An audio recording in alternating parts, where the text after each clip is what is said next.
Dr. Jeremy Weiss here, founder of InspiredInsider.com, where I talk with inspirational entrepreneurs and leaders like the founders of P90X, Baby Einstein, Atari, many more, how they overcome big challenges in life and business. This is part of the e-commerce mastery series where top sellers and experts teach you what really works to boost your e-commerce business. Today I'm excited. We have Jim Simon. He's co-founder of JimmyBar with sister Annette. This is his sixth startup. He decided to tackle the food and obesity problem by creating a natural foods company. They only use wholesome ingredients that are gluten-free, dairy-free, that people can actually pronounce. JimmyBars can be found in Whole Foods, Walgreens, Target, Kroger's, and many, many more. Jim, thanks for joining me. Thanks for having me. So why not call it Net Bars? Oh, my sister? Well, the name is actually, originally I hated the name. So when it's a funny story. I'll give you a brief go as long as you like. I was in technology. I was doing business development and M&A in technology. My sister owned a restaurant in Chicago called Filippo's. I've been there. Which, Oh, you've been there? Really? Yeah, okay, for sure. Yeah, great Italian restaurant right in the center of town. She'd been doing it for 22, 23 years, getting it's an exhausting business.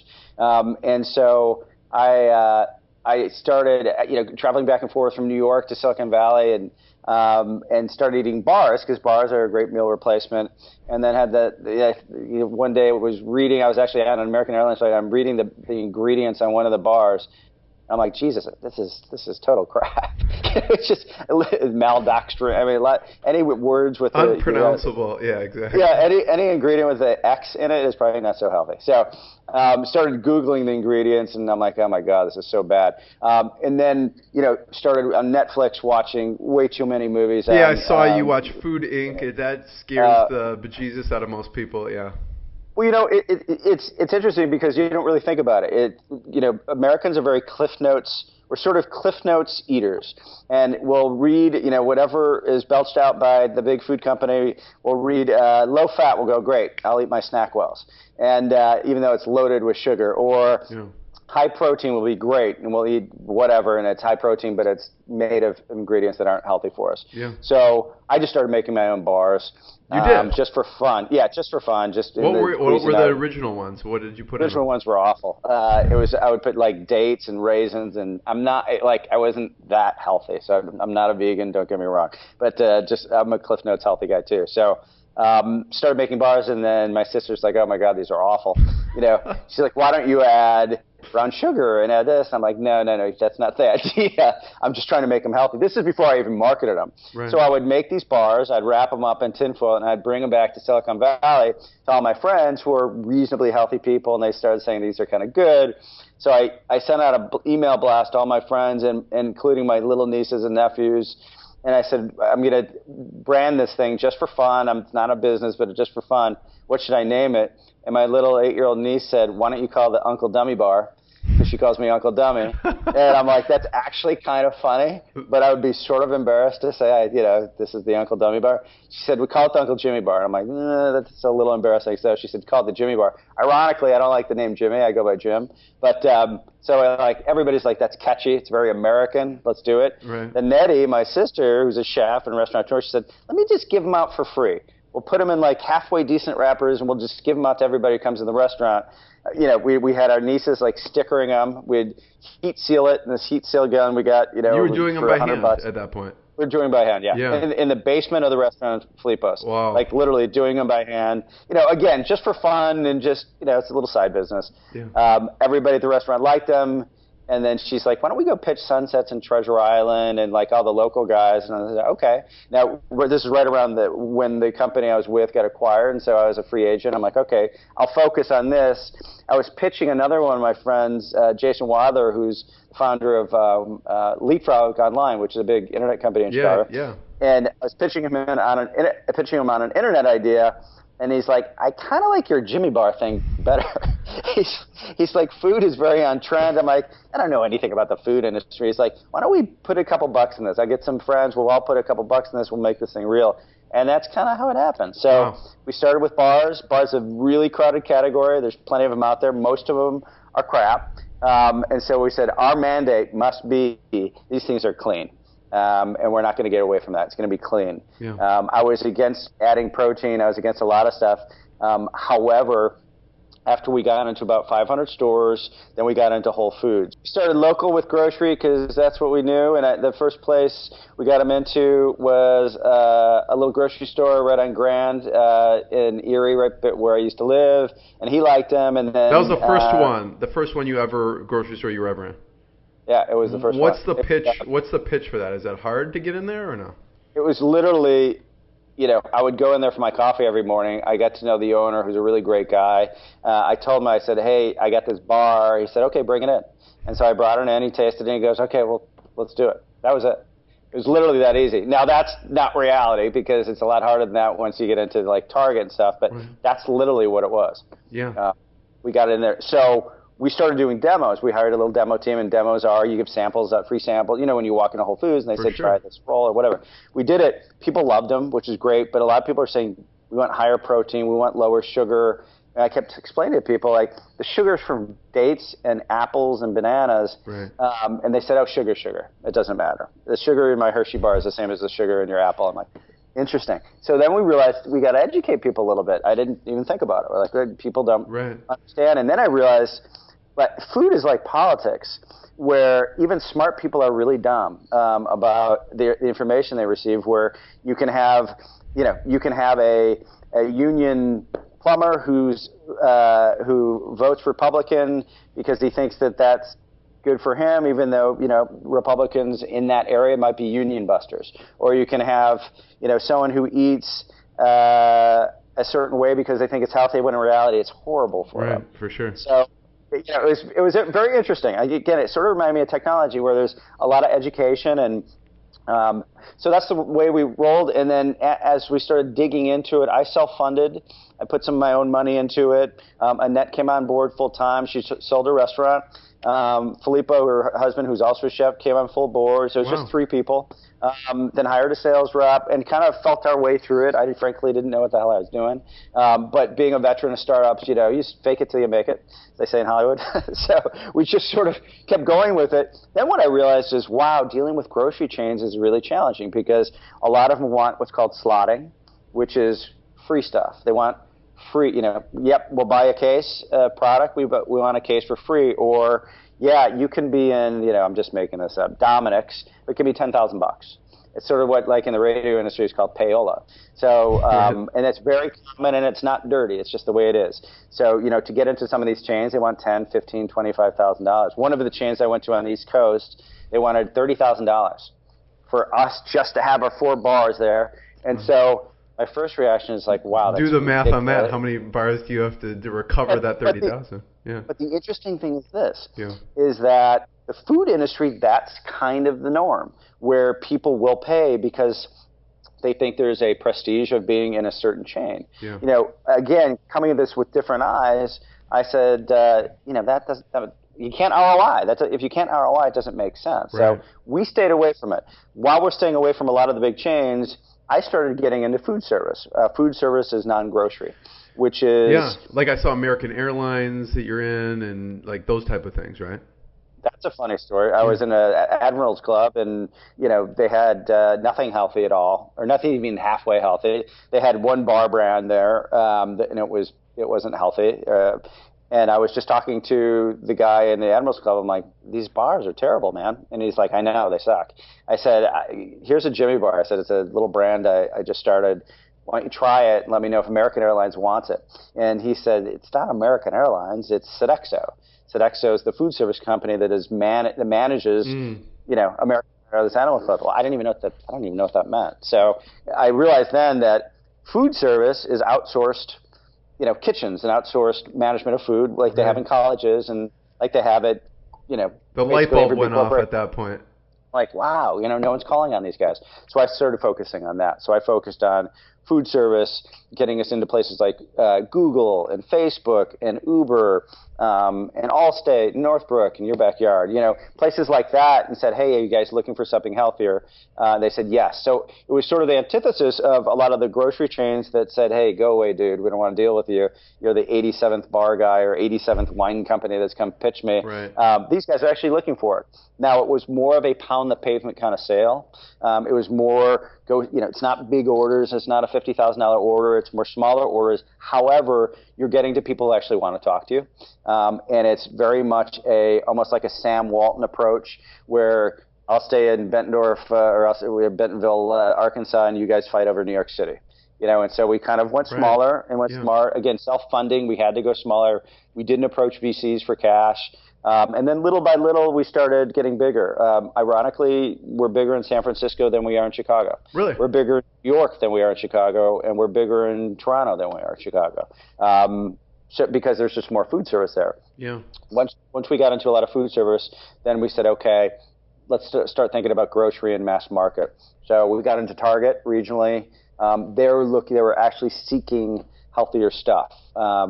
And we started we just got into GNC nationally, which is a really good deal. That's huge, yeah. Walgreens regionally. A lot of the chains you start regionally, and if you perform, then you go national. So we started hitting up the non-grocery. Now we're focusing more on grocery. What made you, Jim, decide to do that? I mean, going to Target, because before going into those big channels was very costly.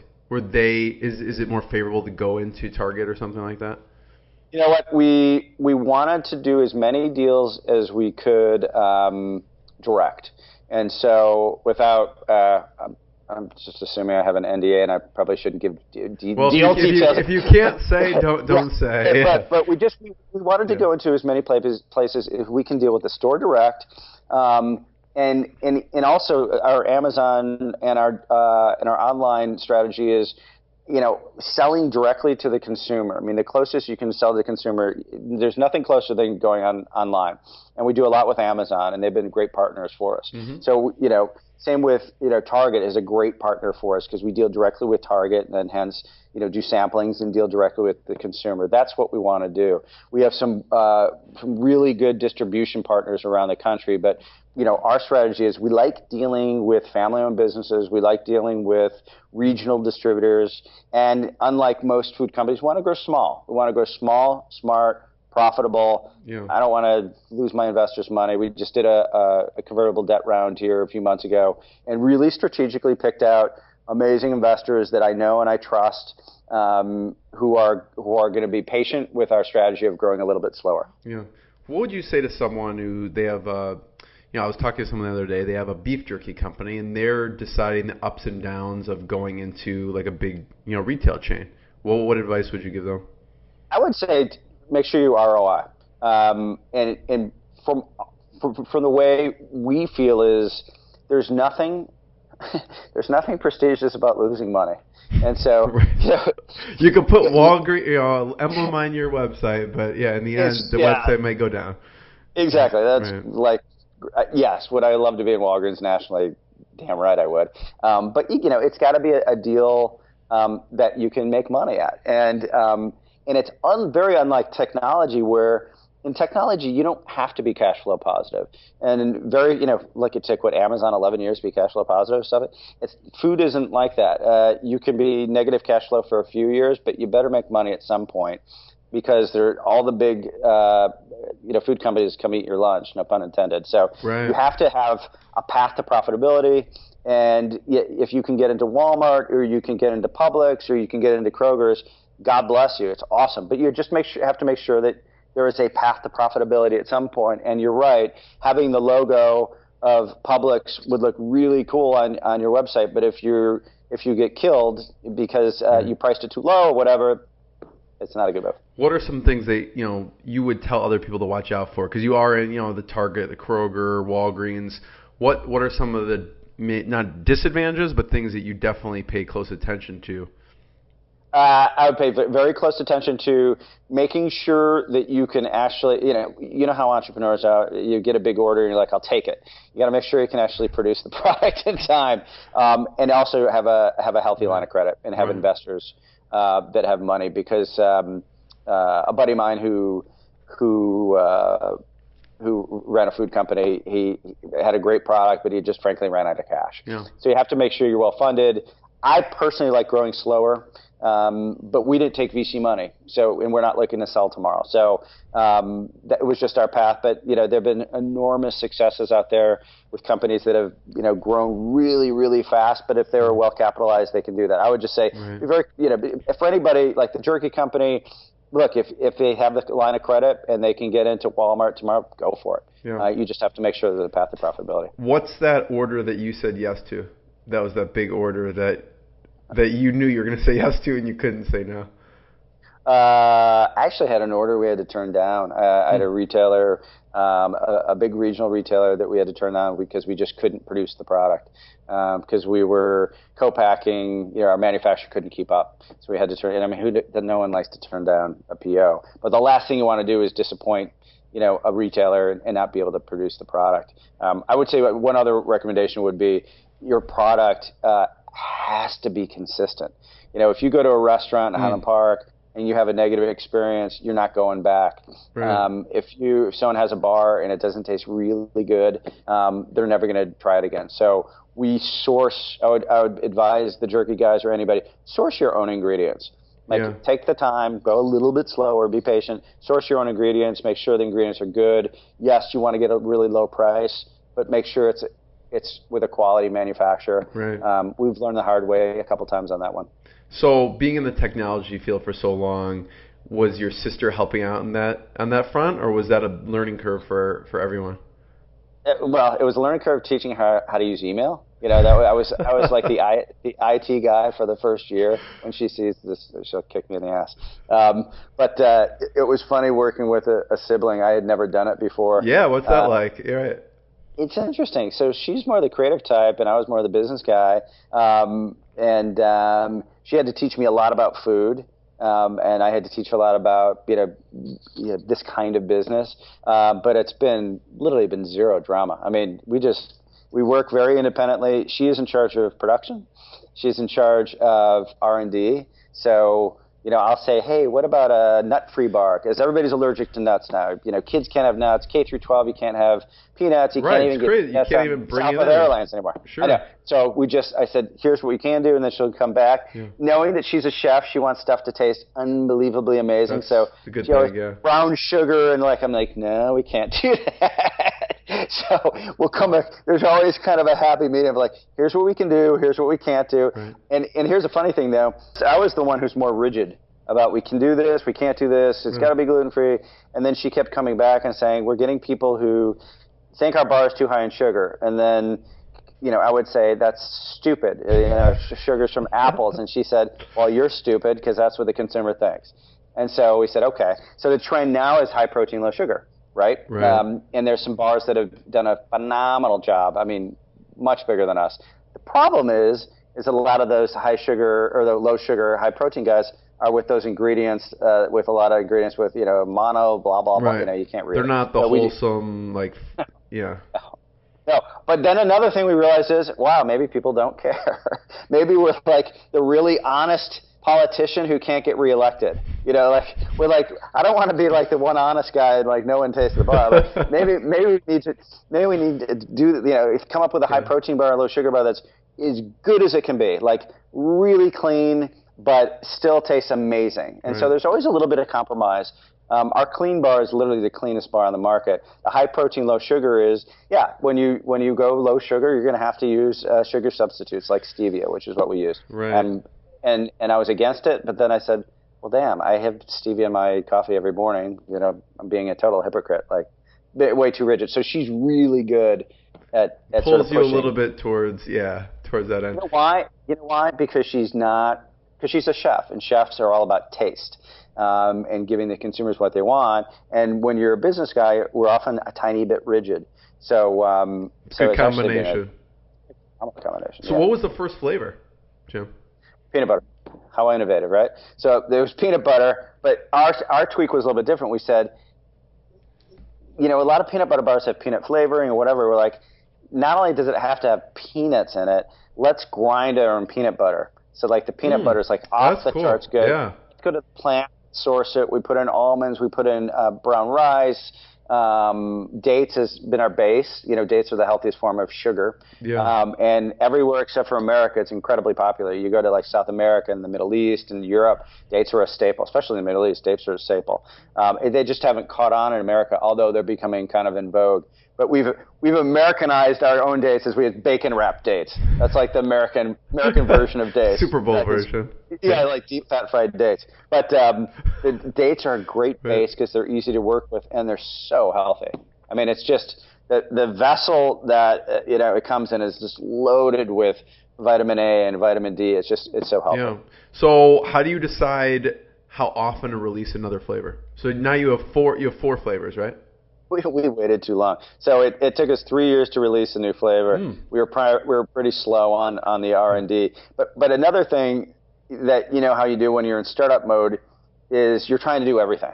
So the sales guy is trying to do R&D, and I'm also paying the bills, and I'm also doing this and that. And as we got a little bit bigger, Nettie said, just sell, dude. Just you sell and just stay out of my kitchen, literally.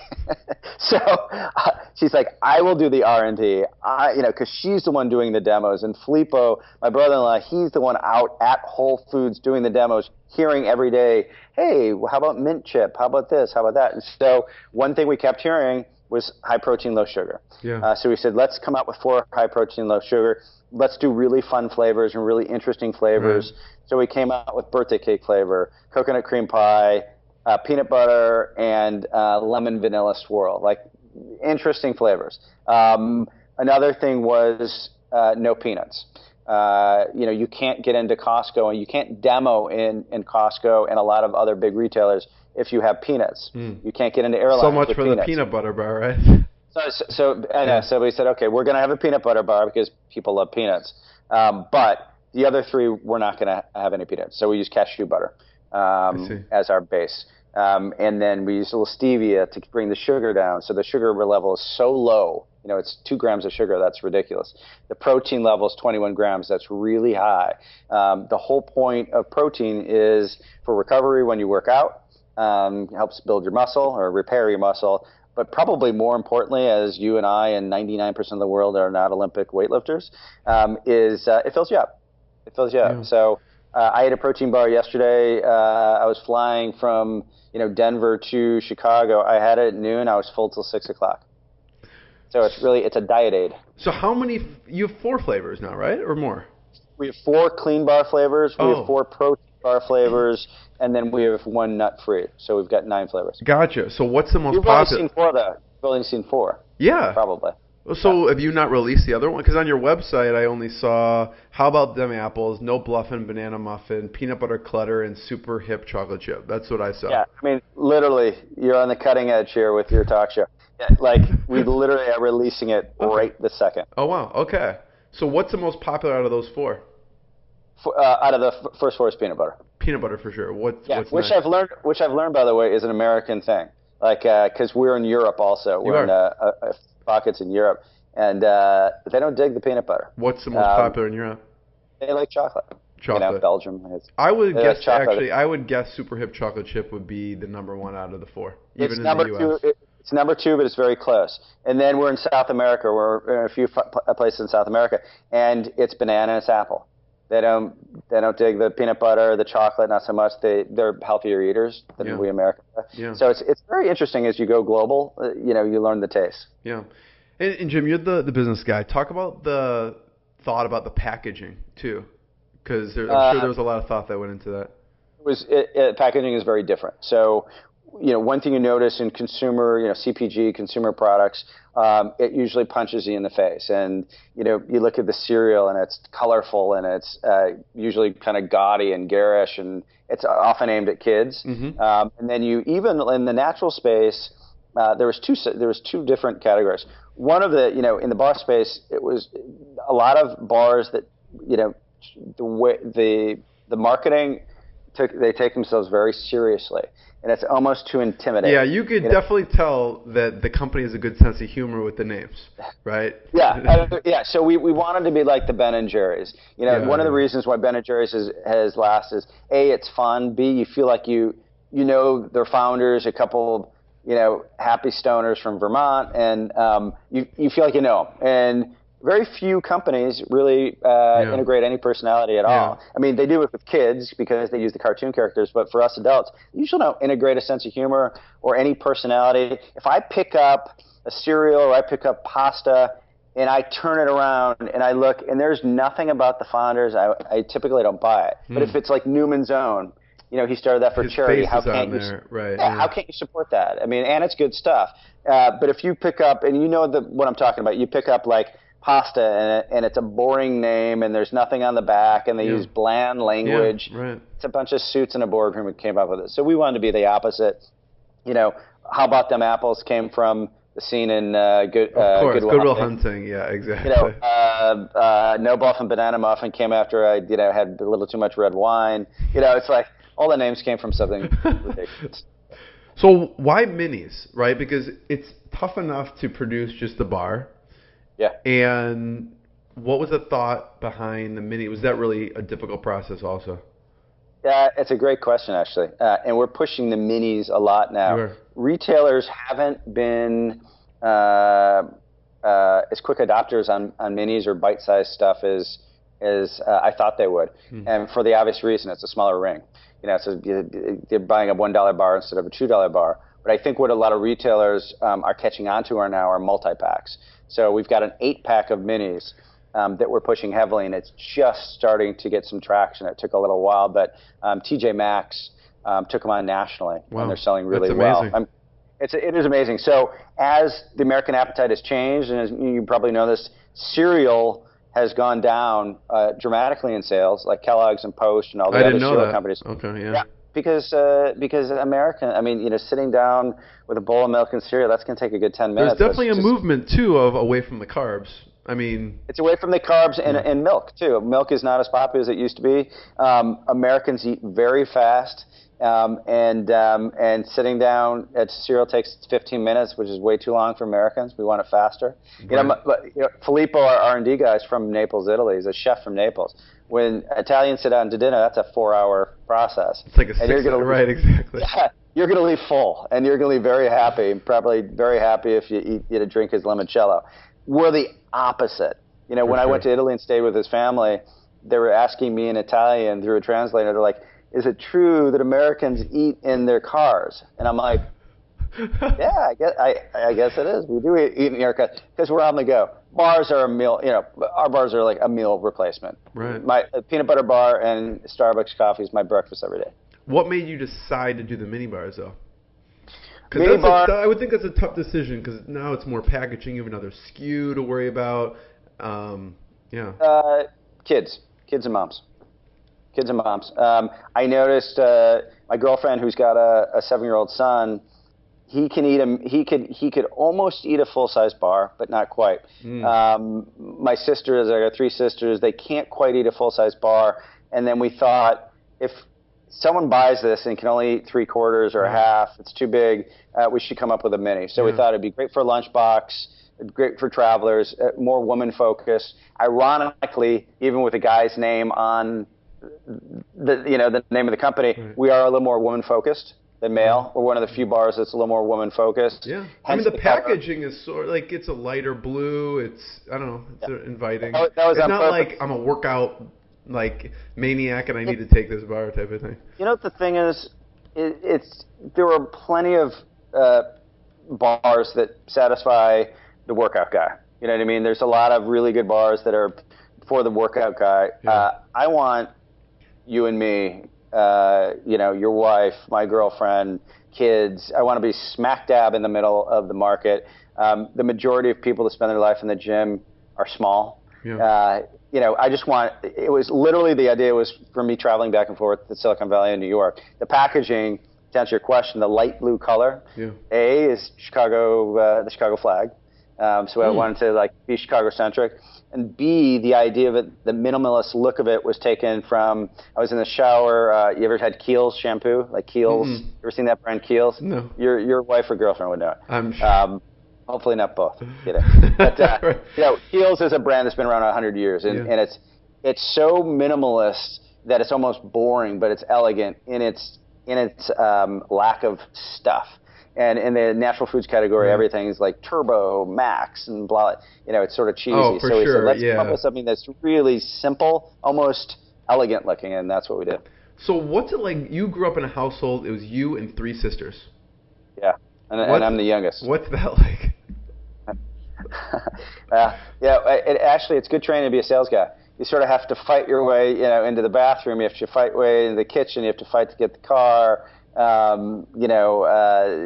Girls in general are more mature than we are, and especially at a younger age. So I was the buffoon trying to just get anything. It makes you a good salesman. So my family was a little bit unusual because all my sisters were athletes. So all my sisters were actually better athletes than I was. So, my sister, I wrestled in high school, and I remember up until my sophomore year, she could still kick my ass. So it was a little different than growing up with girly girls, but it's great training to be a sales guy. Yeah.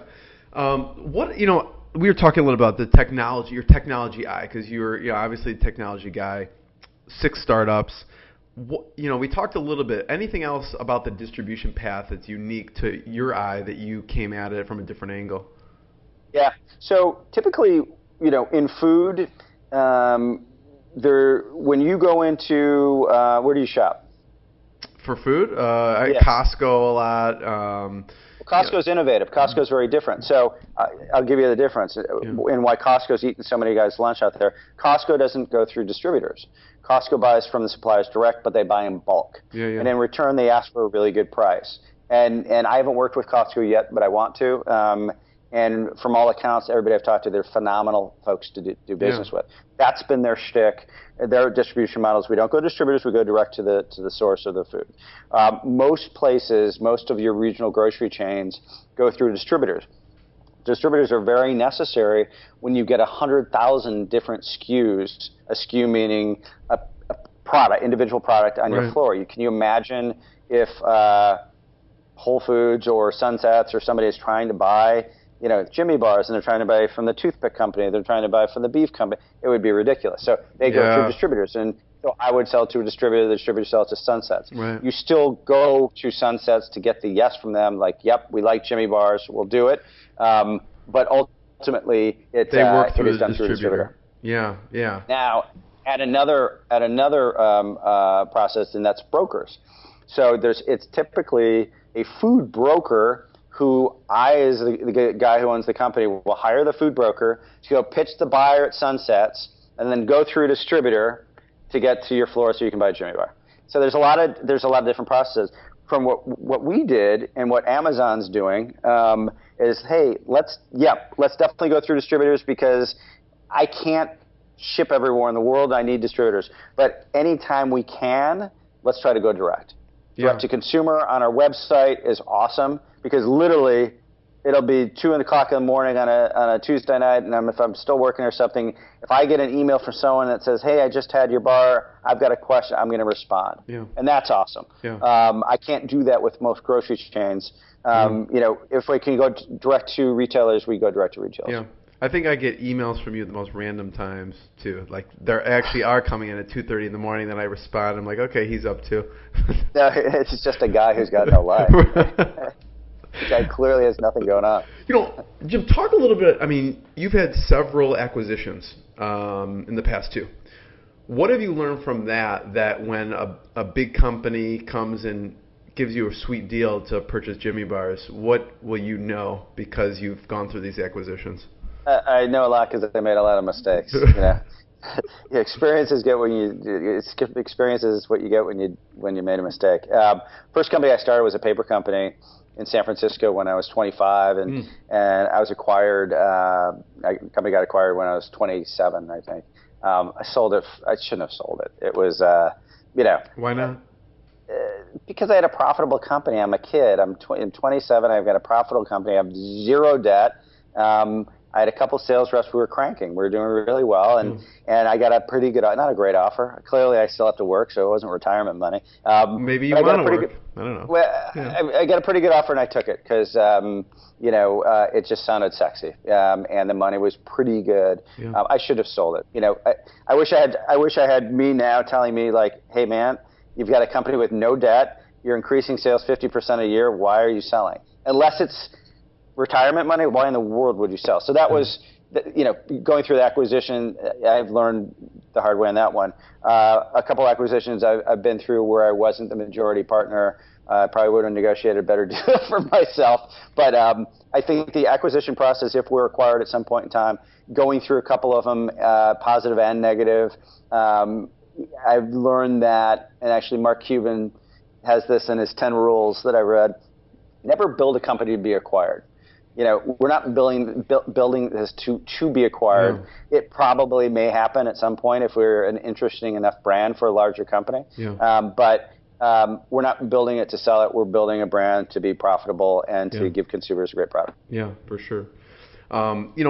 Jim, I want to talk about your favorite story of getting into an actual, I don't know if it's a grocery store chain or a store. What's your favorite story of you pounding the pavement and getting into one of these places? Because you have a really impressive list of, a few of the places like American Airlines, Kroger, Macy's, Harvard, Whole Foods. I mean, there's a lot that you guys got into, and I know every one of those is pounding the pavement. So I'm wondering which one's your favorite story. Our approach has always been to barge our way in. Right. And sort of just literally barge our way in. I was going into who was it? It was Google or Facebook? I think it was Facebook. They just didn't want to see me. They're like, "Go away, dude. Just go."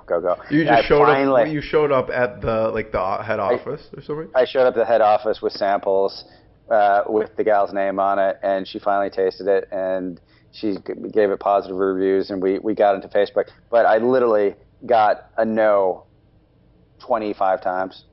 She just didn't. And then you just showed up with the bar. And I just showed up in a sample. I mean, little in San Francisco, I just said, F it, I'm getting on a plane. I'm just going to drop off samples in person. Wow. So that's what we did, and it worked. And that's kind of this business, different from technology.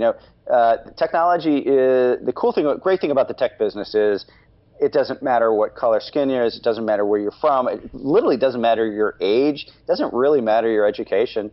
Yes, you go to Harvard, although Gates dropped out of Harvard and so did Zuckerberg. But yes, you're gonna have to be really smart. But the best thing about a technology business, smartest guy or girl wins. It doesn't matter how connected your family is. This business is a little bit different. This is more of a pound the pavement, bang out calls, go see people, not be a dumbass and waste money. It's a little simpler, but a little more time consuming. Yeah. So sometimes I kind of miss, technology, which is go strike a monster deal and nurture it, and hopefully your widget or whatever is really great.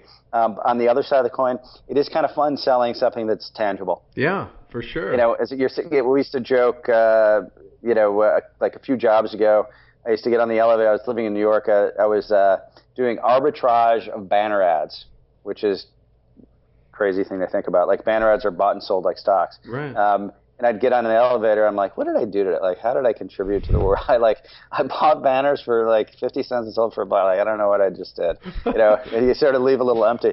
This is you're making a product that's really healthy. And when you get on the back of our bar, it says, send us a selfie with the JimmyBar, on our Facebook page. And we get selfies from people from all over the world that talk about, my kid has celiac disease, and this is the only thing he can stomach, and thank you so much. I mean, that makes you feel good. Yeah. What's your favorite success story from a customer's point of view that you've gotten? A letter?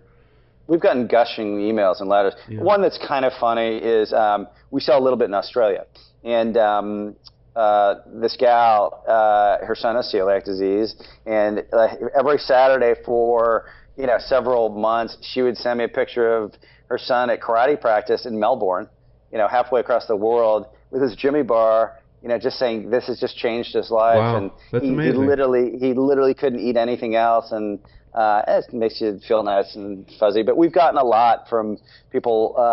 There's a lot of kids, especially, that have an allergy intolerance, and also with a lot of the food that we eat in the center aisle of the store, which is where the junk is, you notice you eat a bag of chips or something, you're falling asleep. And a lot of people say I ate a JimmyBar and I was, I felt energized, I felt great. It's just nice. What's the most common thing that you hear? Is it people with celiac disease? What are clean, people taking? Clean. Our thing is clean. we do, we like to integrate a little sense of humor in our brand. And at one point in time, I grabbed my little niece, the one who named the company, and two of her little friends who were adorable. And my intern shot with this really high-tech, video camera, aka a cell phone. And and I handed her a bar, like one of the national brands. I don't want to name them because I don't want to get sued. But I handed him a bar. I said, read the ingredients.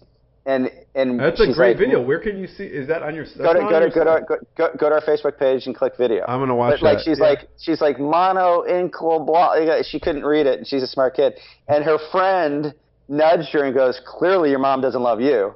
And it was hysterical, and we didn't really even tell them what to say. And so we filmed it. I said, "Okay, now read a JimmyBar." And she's like, "Almonds, dates, walnut." She could read every ingredient because it's actually food. Yeah. And so we did that, and we got a huge response. It went viral a little bit. It was funny. Yeah, I think, Jim, I read that you have several allergies that you found out years later too. Yeah, you know what? Traveling back and forth to the coast, I was like falling asleep halfway. I was always like getting tired, which is a horrible feeling. I went to a food allergist, and they do the blood allergy test, and I was allergic to gluten, eggs, and dairy.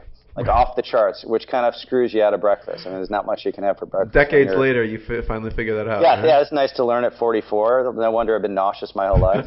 So I'm like, okay, I got to change my diet. And that was right around when I was messing around with bars. Yeah. Jim, you're a tech guy. What kind of software tools do you use to run the company? QuickBooks we use for accounting. Shopify is our e-commerce platform. Yeah, love Shopify.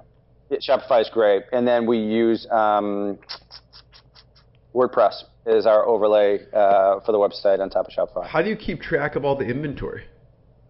A nice question. We're actually we're shopping for inventory systems right now. I was using a different inventory software before that we weren't thrilled with. Okay. But our manufacturing plant keeps track of all that. Yeah. Have you heard of Skubana before? And maybe one. Good? Yeah. Skubana? Yeah. I'll send you a link. You can check it out. Yeah, please do. Because we're actively looking. Yeah. Last question. Thank you so much, Jim. This has been awesome. I can go on and on with you. I know you're busy. Where should we point people towards? And I have one last question for you. We should go to JimmyBars.com. Any other sites we should send people to? JimmyBars.com. Go to our Facebook page, which is obviously on Facebook. Or if you got a great question, just email me. Again, I have no life, so I'll probably answer it 2 in the morning. And then when do the flavors come out? Like when are the new ones are releasing? Well, you're going to get free samples here this week. Amen. But we're just going out to the Whole Foods of the world and the Sunsets and the Treasure Islands and all our local. We'll start with our local partners. We just opened an office in Toronto, so Toronto's going to get it real quick, and then probably within 30 days you'll see them. Yeah. So I always ask Jim, since it's Inspired Insider, what's been the lowest moment and how you pushed through, and then what's been the proudest so far? Well, I'll tell you the lowest moment. I left a perfectly good 6-figure job. We had not been acquired yet. We were in the process of being acquired or chitty-chatting, and I decided, okay, I'm just gonna leave. Like I knew we were gonna get acquired at some point, but I left right before the acquisition because I was, actually trying to do a different tech startup. So there was at one point in time, as you go from making a nice living to zero, I'm like, oh, well, I think I made a mistake. Not only zero, but you probably are paying. Oh yeah, you have to put in your right. own. So there's one point where I remember brushing my teeth in the morning, thinking I'm an idiot. Like I had a really good situation. That's not a good self-motivating talk in the morning. Oh no, with a great company where I was left alone to do deals, and I left the company. I knew that we were going to get acquired eventually, but leaving when I did, I left some money on the table. So I thought you're really a true dumbass.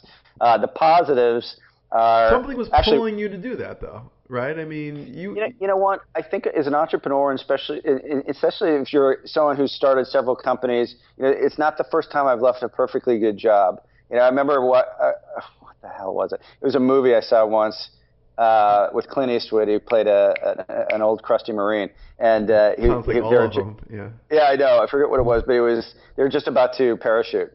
the young soldier was nervous.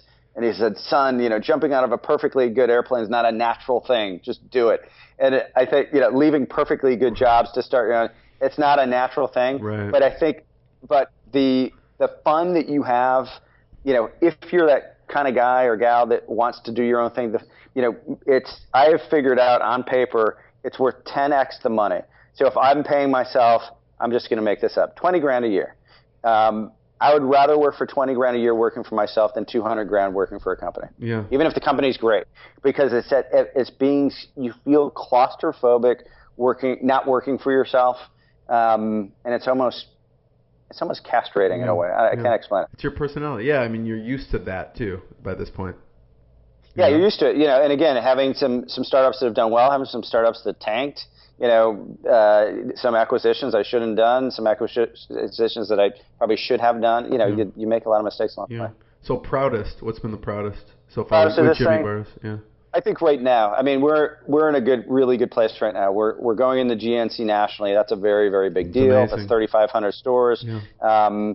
And we're building out the team. We'll probably have about 15 people working for the company by the end of the year. And it's becoming real. Your first year in business is like, okay, you're getting over the postmortem of like, oh my God, I'm really dumb. I left a good job. What do I do now? Your second year is like you're building the product and you're thinking, do I have anything here? Or am I just regurgitating what everybody else is? Yeah. Spinning your wheels, and then year 3 you sort of get it. And it's been the same thing with the other companies I've started. It takes a couple years till you figure it out. And the food industry is not sophisticated.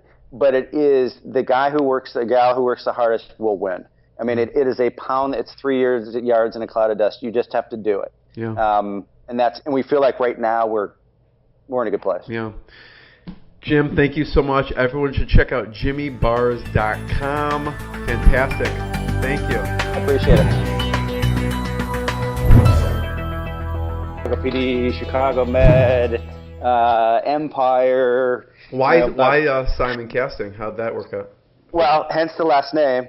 It's my sister Claire. I gotcha. So she's a big deal. So she's a big casting in Chicago. And she has a huge studio space that she leases out to us for. You'll appreciate this as a startup guy for $500 a month. Plus, I had to give her some equity. So. I pulled an old technology trick, and I gave her equity for a break on the lease. That's a good deal, I think. Because I saw it's several family members, right? Yeah. So my sister Annette is my partner. Right. Her husband Filippo does our R&D. We've got our street team consists of nieces, nephews, girlfriends, nieces, boyfriends. Have them pound the pavement. Yeah, have them pound that pavement in Chicago. That's why I see you all over. Like there's a small shop in the suburbs you're everywhere. At least where here. are you based out of? Are you here in Chicago? I'm in Chicago, but I'm in Highland Park, and there's like a small convenience store, one of my favorite places, and they have JimmyBars all over the place there. Oh yeah, well we're from Chicago. I know Deerfield. that. We're from Deerfield. Oh, you are? Okay. Oh yeah. So the Highland Park, Bob's Pantry. Sunsets Bob's Pantry, ring a bell? Yes, it does. Okay, one of my favorite places. That's funny.